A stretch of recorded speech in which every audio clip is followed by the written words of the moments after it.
What's up guys? Today I'm on a short gravel ride, but I wanted to share with you what my favorite lockout lever is for the Giant Anthem 2.9. It's actually made by Orbea. It's called the Squidlock, and I'll show you where it is right here. Here it is right there. You can see it.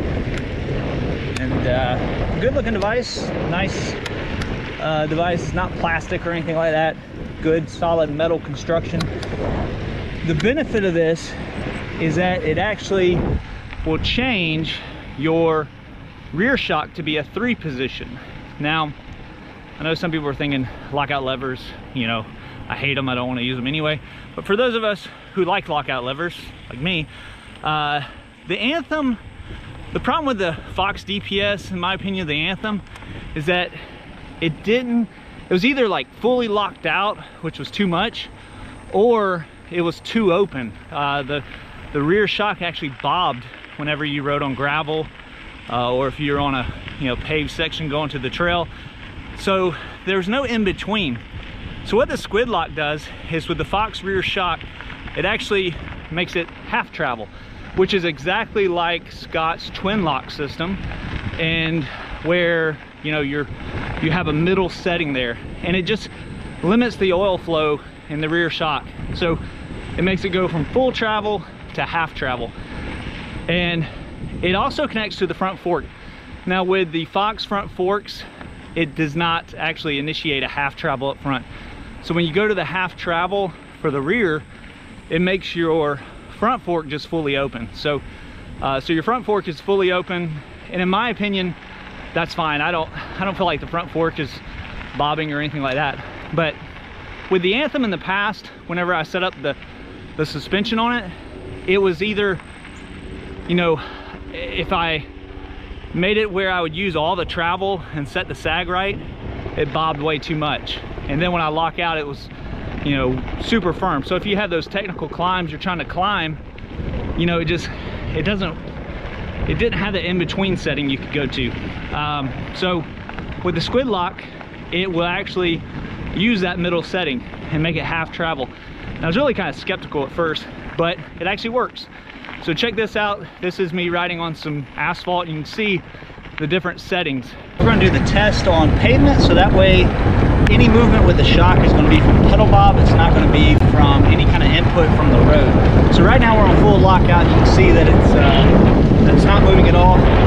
That's half travel there. You see it's not moving as I'm pedaling, but you can see as I move here, it's moving. So that's half travel. And then you go full open, and you can see there, that's bobbing. So what this half travel does right there, basically keeps that bobbing still, keeps it open. Obviously this is full locked out.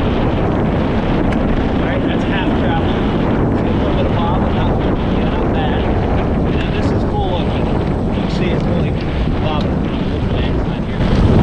It's really bobbing. Half travel, stops bobbing. See that? So that's the big advantage of this Squidlock lever, is it basically uses that middle setting.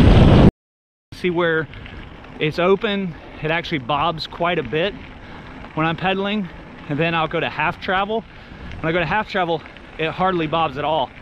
But when you hit something, obviously it soaks up that bump. So it's a half travel, and then obviously you have the full lockout setting too. So it just gives you 3 settings. It allows you to run the rear shock softer than normal, so that way you can actually utilize that full open suspension when you're hitting some technical descents or anything like that, which is great.